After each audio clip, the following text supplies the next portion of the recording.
giving yourself that completion of the door shedding is what it takes to move on to the next thing. And one thing that I've noticed is that anybody that builds great things, if you listen to their stories, they're not hanging on to all the things from their whole life going back, whatever many years. They're not hanging on to it.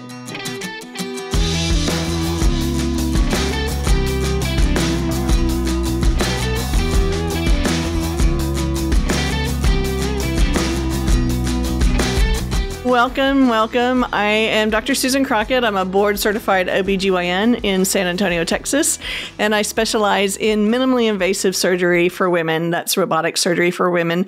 I do all kinds of non-cancer, we say benign, complicated, really complicated medical stuff. So tons of fertility work, endometriosis, fibroids, lots of hysterectomies for various things. I do a little bit of pelvic prolapse and bladder surgery, and anything that has to do with the female reproductive tract surgically, actually, that's not cancer.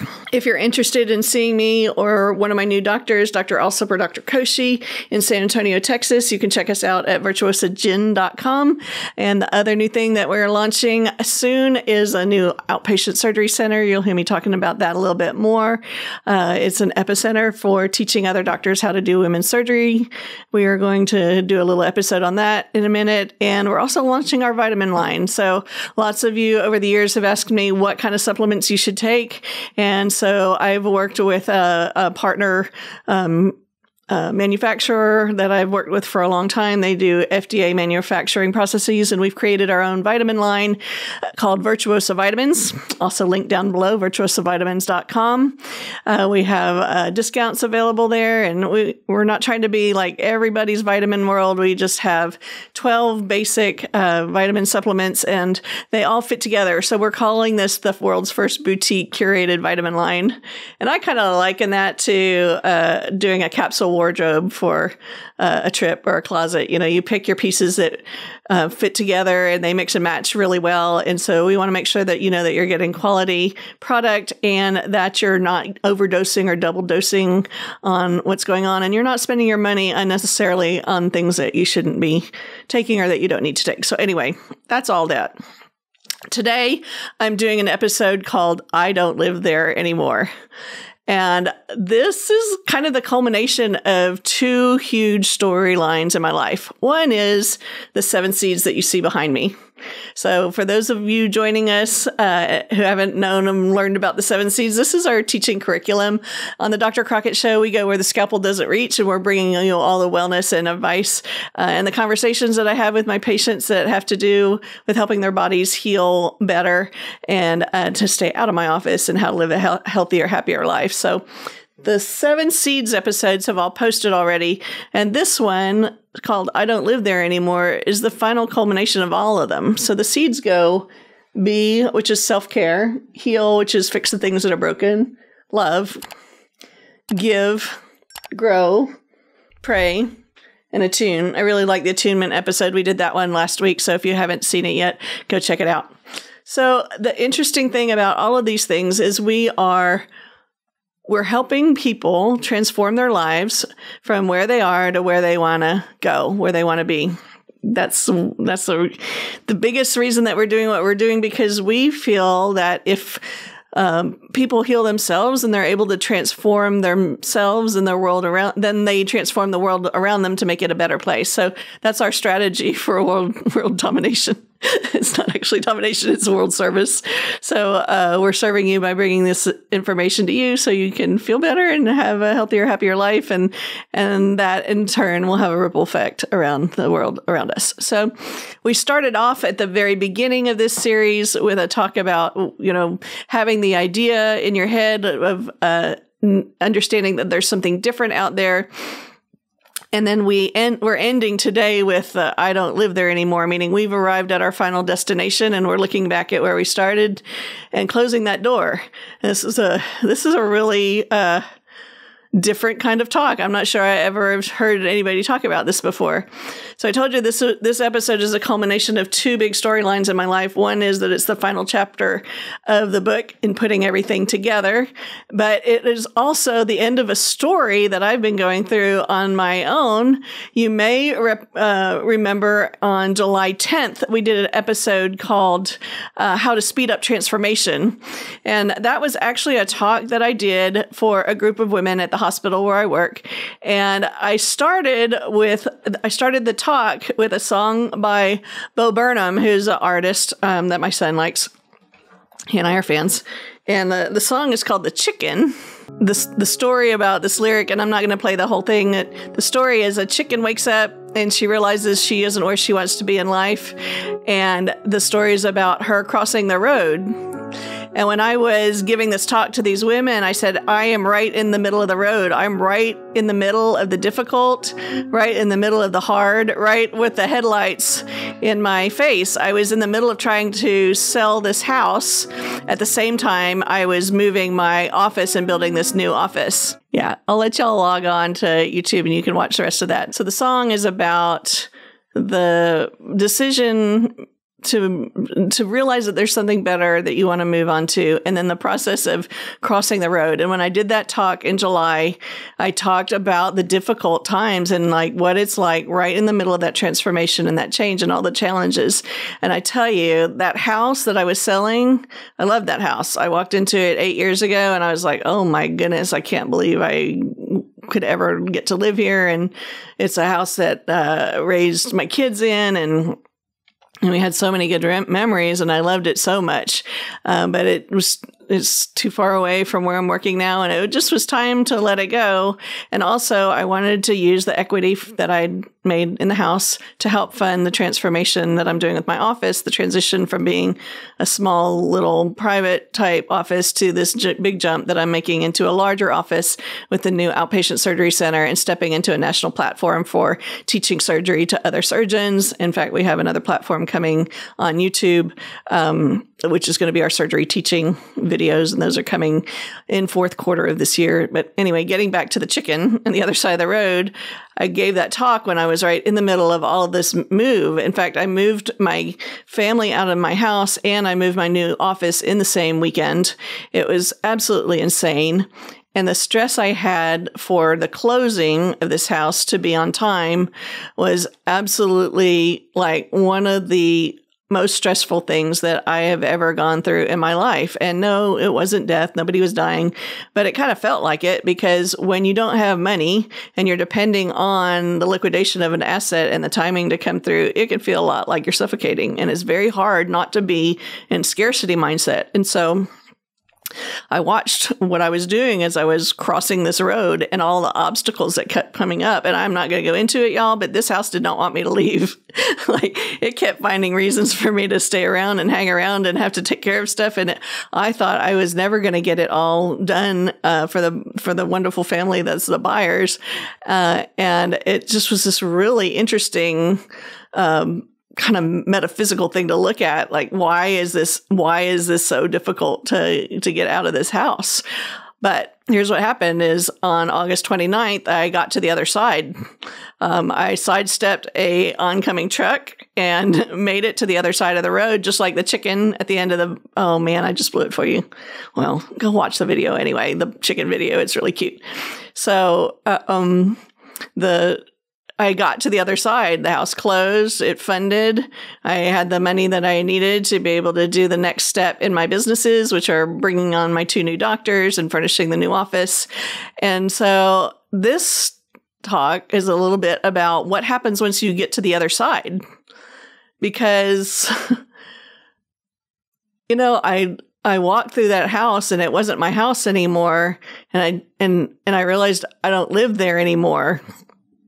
And I closed the door behind me and looked at it for the last time. And I drove away. And I took that into the Labor Day weekend. So the house closed the just before the Labor Day weekend. And I was so exhausted from moving and everything by Monday, which was Labor Day. I actually didn't labor at all. I sat on the couch and took care of myself. I did self-care. I asked myself, what are all the things that I can do to take care of myself and be kind to myself and compassionate to myself with all this stress. And I worked on healing my heart, and my heart was, I don't live there anymore. And one of the things I realized is that metaphor of closing that door, like I can't ever go into that house. It wasn't just a familiar place to me. That was my refuge. That was my place of rest and self-care and love with my family. It's where we gave so much of each other. And I thought, that's so final. Like, I don't even have a choice to go back into that house. Same with my office. I left the old office. I don't live there anymore. And I thought, what a great thought to have when we're talking about getting to the other side of a big challenge and changing our lives. Like, what if we thought about that when we were thinking about bad habits that we wanted to break? Like, I don't want to eat Cheetos anymore. Well, instead of just saying I should probably not buy Cheetos, you could be like, I don't live there anymore. Like, I'm not that person that eats the crap anymore. That's a huge thought difference. And it makes it a lot easier when you're like, oh, the door's shut. I remember when I was pregnant with my kids, it was not hard for me to quit caffeine. It was not hard at all because I'm like, I don't want to feed this to my kids. And it was like a hard stop. And the moving of the house is the same. A divorce is the same. I don't live in the arms of that man anymore, in that relationship anymore. It's a hard stop. And giving yourself that completion of the door shutting is what it takes to move on to the next thing. And one thing that I've noticed is that anybody that builds great things, if you listen to their stories, they're not hanging on to all the things from their whole life going back, whatever many years. They're not hanging on to it. They're letting it go. They're saying, I don't live in that mindset anymore. I don't live in that town anymore. I don't live in that business anymore or that relationship. All of us that are transforming and creating growth and value in the world and service, which is the next one, be, heal, love, give, grow. We're also praying, which is the next one. We have the ability to say, oh, I don't live there anymore. That's not for me anymore. And to shut that door and move on. And so I wanted to talk a little bit about what's next. Like, what happens once the chicken gets to the other side of the road? That's where I am right now. Like, the whole song about the chicken was just like making the decision to get out of the scenario that she was in and move to the next one. I've done the same now with my business and with my life. So now I get to the other side. I'm like, okay, that door is shut. I have a good direction for where I'm going with the businesses. But here's what happened is all of the things that I had been planning for, they all started lining up for me to start working on at this point. So I took all of those lessons that I had learned before. In fact, I wanted to show you all this. This little bracelet is really special to me because my kids like to do, one of my kids likes to do tattoos. And she uses tattoos as ways to remind herself of significant things. And I always joke with her that I do charms because I like to be able to take them off. So I have this sterling silver bracelet, which started from one of my grandmothers. And over the course of the last, it's got charms that go a long ways back, but specifically over the last 5 years, which is how long I've been building the new center and the Dr. Crockett show and the vitamin shop and all of that, and going through a divorce and empty nesting and menopause all in the same time. So this bracelet has a whole bunch of charms that are very meaningful for me. And they're reminders, they're touch points that remind me of the lessons I've learned and what I've gained along the way that's built me into the person that's able to handle what I have now on the other side of the road and what I'm building on the other side of the road, because I'm not the same person who started on the other side of the road. I'm not. Crossing the road changes you.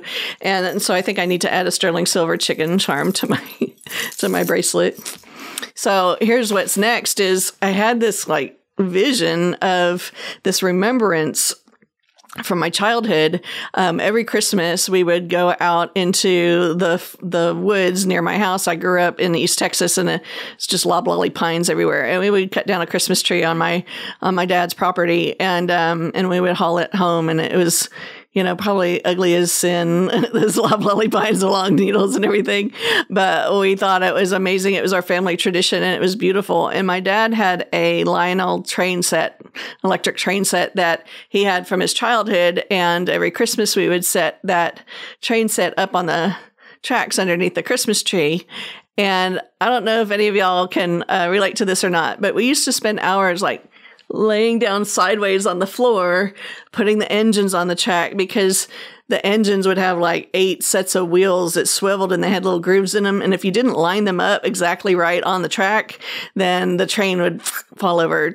And then all of the little cars behind the train also, they didn't have as many wheels, so they were easier, but you still had to line them up on the track so they rolled right. And I remember just spending hours doing that and really enjoying it. And I told 2 of my besties last Saturday, I said, we'd gotten through the sale of the house and getting the ability now to move forward, getting to the other side of the road. And I said, now it feels like setting up those trains and all the little details that we have to do to get the new engines going and the momentum going for things to really fly, for them to take off. And just how much I enjoyed that as a kid. And it was a reminder to myself to enjoy the time that I have this week in the office, which I did. We had a fantastic week in the office. Dr. Alsop started. Dr. Koshi was in the office. We finished furnishing out the wing that hadn't been furnished. We had tons of patients coming through and just a really good energy, and everybody was happy. And, we were knocking out the little things that needed to get done one by one to make our train go faster and to make it more efficient. And so I was going through all of that, and I told my friends about that on Saturday. And on Sunday, I had to go back to the final walkthrough on the house with my son, and the movers had moved almost everything out, but we were going through because there were just a few things left. And I came across this picture. It was the last picture left. This little crumpled up picture, you can see how it was wrinkled. This was sitting in a stack of my scrapbooks from when I was growing up, way before digital media. And this is my little kitty cat, Skitten. You can see the loblolly pine Christmas tree with the decorations. This is from Christmas of 1980. And I kid you not, y'all, look at this.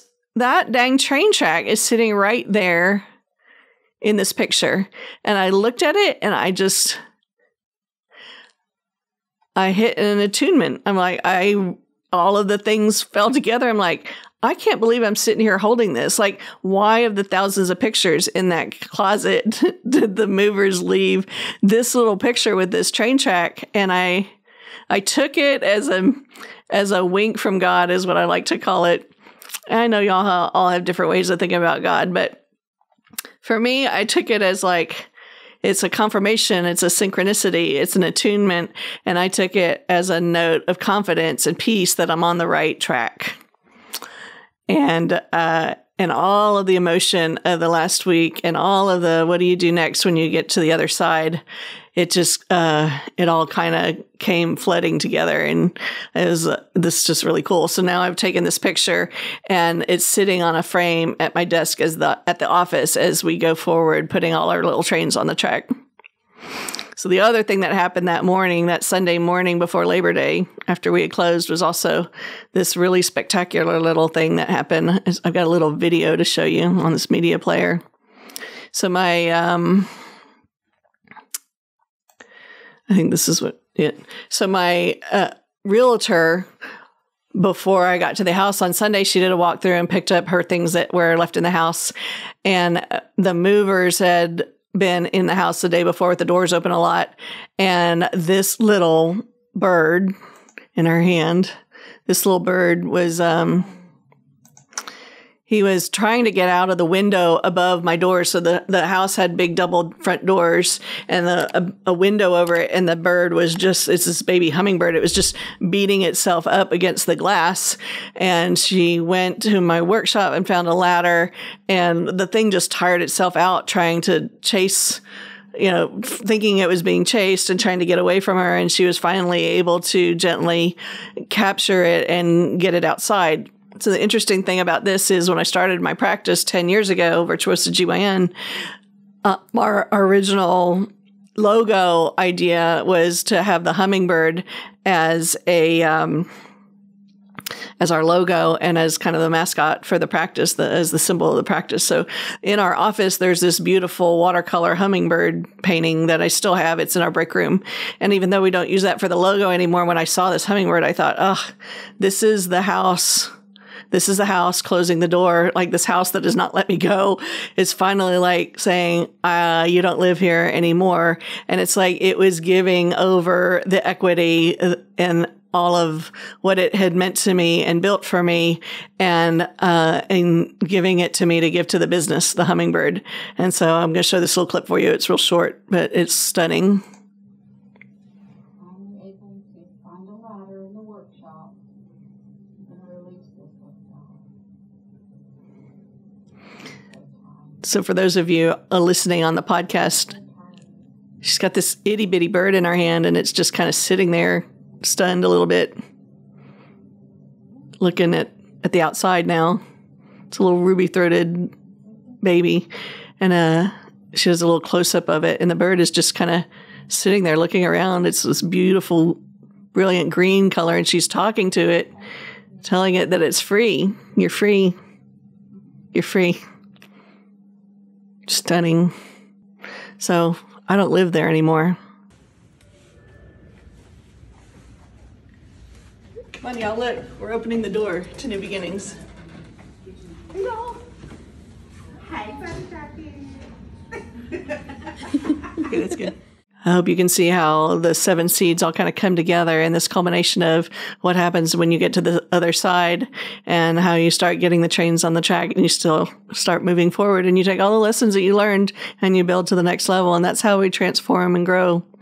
So I want you to be reminded of this little hummingbird. It was struggling to get out, it was trying to get to the other side. And sometimes we all have a helping hand that helps us get there. And so all of you who have been there for me, thank you so much for all my patients and friends and family and business support people. And I'm looking forward to what we do now on the other side. God bless. Have a wonderful day. See you next week.